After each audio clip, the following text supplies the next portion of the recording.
Hey everybody, welcome to What the Flick. Scream Season 2 is done. Francis, Bibbs, Alonso, and holy crap, wandering into the studio today, showrunners. Randomly. Yes. I know, on the street. For Scream Season 2, Michael Gans and Richard Register here. Welcome, gentlemen. Thank you. Gentlemen, I want to start here. Good job on this season. I didn't know who the killer was going to be. Oh. Yes. And I feel like I predicted it early on in season 1. I did say Kieran's mustache, so I'm going to say that I was close. Just the mustache.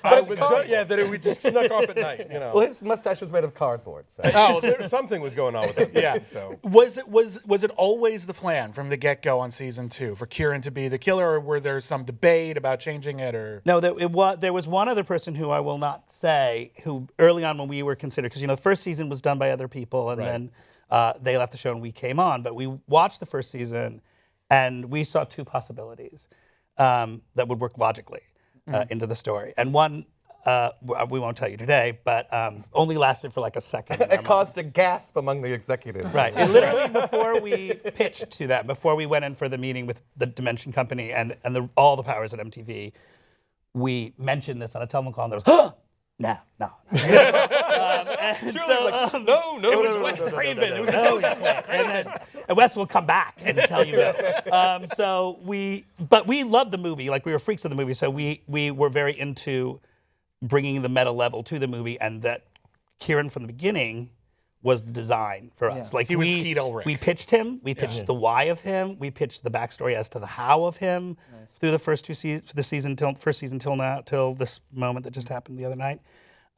We even had very early on where it happened, like in that abandoned children's home. Like, all of those pieces were there, and they were exactly in place, and everyone was in favor with them and on board with them and it was crazy because you're doing it to Bob Weinstein, who is huge in horror in general, but then specifically to this franchise, and he was in favor of it from the get-go. And then at the 11th hour, literally, we were going to set to shoot, like things were about to happen on that episode, and they said, give us a whole nother version of why he did it. Yes, a whole nother backstory. But it was him. Wow. Or, and there was questions. There was one blip where there was consideration to change it to another character. I'll say it was to change it to Eli, but not from us. Just for a minute, like on a phone call, and then it was like, nope, don't do that. And then this other thing, we wrote an entirely different, just one version of that talking killer speech, where you understood a different story, which actually was complicated and not our favorite, but it functioned in logic. And then we went. So you went with Go your back original. I was actually reading an interview when I was doing my research after the finale, because I was so interested. And apparently the actor who plays Kieran didn't know he was going to be the killer until just when he read for the finale. So it was really interesting to see his take on it, where he was like, I played nearly 2 seasons thinking I was going to be the hero. And I thought that's genius, because that's why I don't think we had our suspects. Like, it was parts where he would always be away from the scene in certain situations, and I think that kind of raised a red flag for me. But because he was so convincing at playing that character to be there for Emma in so many ways, I think that kind of it came out to me when I realized that he actually didn't know he was going to be the killer. It must have been pretty much a shock to him, where he's like, I'm going to be the kind of white knight throughout, and then, oh wait, I'm killing people. It was crazy because in the course of doing a show like this, one of the weirdest things is that was very carefully set. What I'm pleased about, and one of the biggest revelations of doing this long-form slasher thing, is that a big part of slasher is whodunit. That's a part of it. It's not the same form, but it has that guessing game. And of course, Everybody's a Suspect is in the fabric of the Scream franchise. No, there was a hot second there where I thought, the Brooke did it. I love in this that. last You're episode. not alone. It's a good guess. There's that moment where she's in the hospital room with Noah, and I was like, oh, wait a minute. I thought maybe her gasp was a little too relaxed. I was like, oh, that's not the biggest gasp I've ever heard when someone lets down. Carlson Young. Maybe she expected it. Maybe she's fine. I don't know. Carlson Young is a genius and played every possible angle on that diadem of a character. Yeah. Like, she played every way she could catch the light to be a little, because that hospital scene, I know her well enough to know that she was like, I could be a murderer. Like, in her soul, she's just doing that in everyone, and God bless her for doing it, because it really is good. Not to, we're not here to disparage anybody, but we can disparage them. But obviously, if they wanted to change showrunners after season 1, they were clearly looking for a different direction. So what went down in season 1 that they wanted less of in season 2, and that for you guys to bring to the table? Well, that's an excellent question. I think The show itself, this is the completely honest answer to this question. It's super complicated to do. You can do slasher as a series. You can do what Ryan Murphy does, which is exceptional on his shows, on his kind of horror shows. But it's a different form than the original movies, than the sort of, there's an element of groundedness to them inside the camp and inside the satire that he's doing that is hard to do and not have people go, oh, what is this? Or it doesn't make any sense. You have to follow the logic of the murders. So that hard thing, I think, was so hard for them, it just became a complicated show to get exactly right. Well, I think what they did really well was get that first season to a place where the story had enough hooks to keep people into it and paying attention. The cast is astounding, and they put that cast together. Yes. And so the difference that they wanted to do was, I think, they just wanted to keep moving closer without losing the show and the integrity of those characters to the original Scream movie and the franchises that followed it. And that is the biggest challenge with Scream in particular, and any kind of slasher that you're doing in a long form, is because most slasher films take place over 2 days tops. Right. You know, like, so finding out, like, they don't even know there's a killer till like the third act usually. You know what I mean? So that's why people can go The authorities haven't shown up yet. And the way all that that we stuff. switched it was that we said, if you go deeper into the psychology of it, you twist it further outside of the box. I think the horror audience, too, which had great love for the movie and the franchise, I don't know if this is a boring conversation. You're fine. But you wanted a little bit more, you wanted to twist to be more frightening. I think you wanted it to be less of a return to something. I don't think that this first season was, but you wanted to make sure that you were moving into what horror is now without turning it into torture porn. Yeah. But that thing was very important to them. And I think also we were freaks. They didn't find us doing this, but we do an homage musical. Yeah, with 90s the music. unauthorized musical parody of Scream, which I saw. It's a every great year. show. I think people sometimes forget that although Scream, the movie, is labeled as a slasher, it's actually functionally a lot more of a giallo.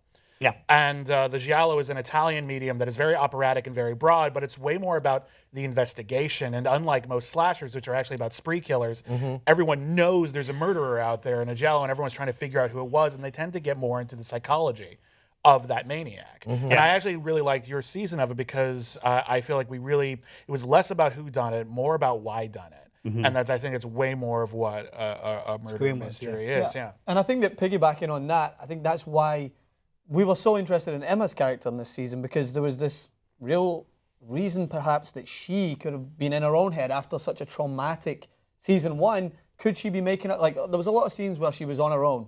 She came face to face with the killer. Was she seeing things? And that was a part that I actually was very intrigued. Was she Tyler Durdening the whole time? time? Totally. Could she be orchestrating this whole thing for herself? Could she be the killer herself? Like, these were all ideas I think was crucial in setting this season apart from season one. I think one of the reasons, one of the things you did with Amadeus Serafini's character, as we were waiting and didn't know he was the killer yet, was it seemed like maybe his subplots couldn't be too interesting because we couldn't look at him the entire time with too much scrutiny. Yeah. Is that part of it? There is something to that. I mean, there's something to that constantly happening with different characters. If you look at how he played in Hit, the thing is, you have to be truthful to what's going on with them. So we had to kind of build walls in that story. And it's very important to have that Sydney character, in this case be Emma, whoever that central character, be able to be someone you can get to. And the thing was, if we want to paint her truthful and honest, a piece has to be missing from him. And in the most honest portrayal of him, he's performing. So, you know, he's acting. And we didn't tell Amadeus, we didn't tell any of them. No one knew at all until the very end. And you would have to make these crazy phone calls and tell them when they were dying or and try to make it exciting so they would not be like pissed that they were dying. But it was exciting to die in the show. There was always, we're going to give them credit, like that Jake death we made like opera, you know, you make it as beautiful as you can.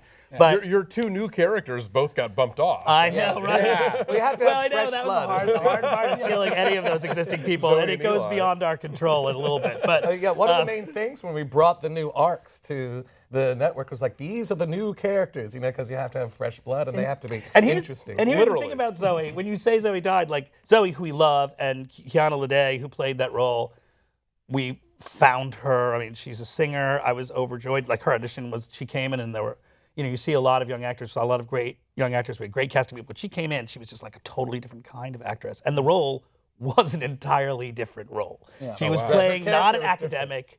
She was like the party girl. It was a very different constructed role originally. It was like the daughter of a wealthy doctor who threw the biggest party as she had been gone during the time that it happened, and she was now going to be owning this group. Very much a red herring, different character. Right. And cast her, and then the character changed. But she was cast and contracted and on that, and we just had faith that she could pull it around and also be a very different version of that sort of academic overachiever character. And in season 3, when she comes back as her twin sister, you can use the party character. I know. We have a couple of twin sister things. She was supposed to go head to head with. She was supposed to go head to head. She might have lived. She was supposed to go. She wasn't entirely designed to die. There was a point in the story when she did die that it was built so that either she or Brooke would die. And because the season was fairly well mapped out from the pitch in bigger broad strokes, and it stayed true to that for the most part. Yeah. And which is weird because that doesn't really happen very often. But they were supposed to be. There was a design where they were both on a javelin in the middle of a football field, and one had to pull away from the other, and they had been kind of at war the whole season with the original version of those characters, and she was the one that pulled away would bleed to death, and the one that stayed on the javelin would live. And we didn't know which one would do. We were like, it's either going to be Zoe or Brooke at that point in the story. Whoever's won, whoever's fought to do the best performance and deliver the most amazing and interesting character would be the one that didn't pull away. The other one would go, I'm dying, pull away. No one thinks to cut the javelin in half. But, I know. Well, there was just the two of them. There was just the two of them. That's the best idea. You should have been in the room, for God's sake. Someone with a chainsaw. so speaking of season 3, we know that there's a Halloween special coming up that you guys also have. Yes. Well, it's great that we had a bunch of interviews this week because it was ending, and we couldn't mention that. That wasn't out until Tuesday. Yeah. They were saving it for the end of that. So there is a Halloween special coming up. What do you want to know about that? Well, just little, but Well, we shot it at, I'll say this is an interesting thing. I don't know because people find this interesting, but we shot it at where Beyonce shot Lemonade. Oh, well, there you go. Gorgeous, Okay. crazy. Yes, That's a piece of knowledge you can have. So a huge plantation. And then, beyond that, has MTV committed to more Screams or no Screams or? They haven't yet. I think that they generally don't. I think that anything can happen in the future of this show in the way. I mean, what I think is really great is that the fan base is asking for it already. So a lot. And requesting certain things, Yes. but as they will. But they haven't yet. They haven't yet until it's done. It launches on Netflix though in a minute too. So. Yeah. Oh, cool. I have 2 more big questions about the season I want to make sure we get to in the time. Some of your subplots were grandfathered in. We found out that Audrey was connected to Piper at the end of the last season. Was it always that her connection was going to be really tangential because everyone likes Audrey? Or was there a time when you were considering, or when it was originally in the script, like from the Jill, the previous first season, that she was just going to be one of the killers? Well, Jill Bloodfogle did a really great job at that first season and that ending of the first season. It's not easy to create that kind of strong cliffhanger like she had with those notes. Anybody who hasn't seen it, she writes notes to, but she's written letters to Piper, and Piper's written letters back to her. So, what was always we knew from the get-go, we cared too much about her as a person. And if you looked at the season, I felt both of us felt like there has to be a twist to this thing because she's written letters back and forth. The person that killed everybody has to be the accomplice, right? And there has to be an accomplice for season 1 to work. There's a hitch in there where it couldn't be one person. Right. And so we didn't want it to be here from the beginning. I hate to say it seems uninteresting to say. We knew exactly what was going to happen every time. Well, no, things do change. Things do change. That thing we didn't change. Like, we built a story for how she was involved with her. The intricacies of how and what that was. There was a little minute where there was a sexual relationship with those two alongside the Kieran one that was used to manipulate Audrey. Right. But Audrey's inability to see that it was her fault and the structure of what happened with Piper and how Piper lied and how Piper faked her out to think she hadn't killed everyone was in the pitch. To us, when we went in to say, we'll take this on, the challenge of taking on Scream, the series, was to take on like a child that you were taking from adoption. You know what I mean? That you were taking from a foster home or something like that. And so you had to take the whole thing on. So our biggest thing before we went in and said, we can do this, is to go, even though we loved the thing and it was like a dream come true, we were total fanboys and it was like, this is your wish, you get this. We knew we had to buy the entire first season. It had to be built off of that. So that thing, about Audrey, we had to have figured out before we went in. All the big nuggets, like who killed who and why. What is the thing that Sydney does or goes through, which is that self-doubting thing? You mean Emma? Emma, sorry. Sorry, Bob gets that. And when Randy was trapped in the coffin. But all final girls are interchangeable. You know. are owned by Sydney. But, Party of Scream. But that where Emma's at psychologically, and the concept of the fact that if you're following those rules, which I think that movie, the first movie, is very much about rules. If you're following those rules, everybody has to be a suspect. And that means Emma has to be a suspect. Right. So somehow she has to be. And so all those things were important. Does that answer that question? Mostly. Yeah. Well, that's why we also hooked it to Audrey's exploration of Brandon James in the beginning, was because she was an outcast, because Emma moved on to these new friends, which was the launch of the first episode in season 1. Right. That's why we hooked it back down to that, mythology of their relationship. And so she went out and brought this devil into paradise unwittingly. She had no idea. One of the tricky things for me at the beginning of the season was I didn't know how on board I was supposed to be with Audrey, because her connection to Piper was a mystery. I didn't know if I should be supporting her or if I should be saying, fucking arrest Audrey, Jesus. I didn't know how connected. My other question was, we find out in the season, mostly at the end, we confirm it that Brandon James is alive, presumably somewhat well. Leaving messages in the Boo Radley tree. Exactly. Yeah, there you go. I love that weird thing. I love that you Well, But we yes, find that's out- what you think. That's what we think. Yes. Okay, well, but certainly Emma's mom thinks he's alive. And she didn't bring it up last season, which seemed like that would have been a good time to mention to somebody that maybe Brandon Right. James is alive and a valid suspect. What was your thought about why she wouldn't have mentioned it at the time? Because I know you inherited Oh, yeah. that. Well, we because did think there that weren't- up. There weren't any. She doesn't see those pictures in that house until this season, so she actually thinks that he's just gone in the world. He was lost. He's probably dead. And then this season, when she sees those pictures in the house, episode 2, she's like, oh, uh-oh. But You didn't also she have to get look that at her- thing in the mail in the first She season? did. She gets the heart she on a gets the heart. doorstep. That may have been, that was my And thought. she shows it to Clark Hudson, the sheriff, and says, which is an interesting scene, like she says, this is it, and then she confesses her relationship with him. But what we have in store for you, if there's a season 3 and 4 and 5 and all that, is a bigger story for Brandon and for Maggie that explains the why she can never say anything, and she doesn't say anything, and she is a pathological liar. I mean, that's the truth about the character. Yes. It was hard explaining it to Tracy Middendorf, who's great and very serious about her character and her character's motivation, even though it's very hard in that character because so many things contradict how she should behave as a mother. But but she wants to be a good mother, and that's what you see on camera. So you have to create a character who wants to be a good mother, but has every reason to lie for herself in being that's what makes her a good mother. And so that's what we had to construct. And at one point we went to her and she was like, why am I doing this? Why? We told her she's the only one who knows the whole story. No other actor knows it.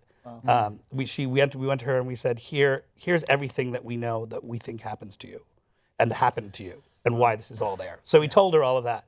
So the answer to the question about whether he's alive is that yes, Brandon James and whatever killed everyone that first night, that Brandon James, and it's not supernatural, that is alive and will forever be alive. Interesting. So, and I guess with the phone call at the very end, that's supposed to be a teaser to whether or not it could be Brandon James or another imposter, maybe a copycat. Is that the idea? I'm guessing? Well, everyone since this series has begun is killing in the name of Brandon James. We'll never tell you. We'll never give you an entirely straight answer to that question. That's and I don't think the story ever. clutching I mean, straws. I'm not saying the show won't. The show might give you a straight answer to that question, but I don't. We know with regards to Brandon James and the concept of this origin sin of this town, and this group of people. It's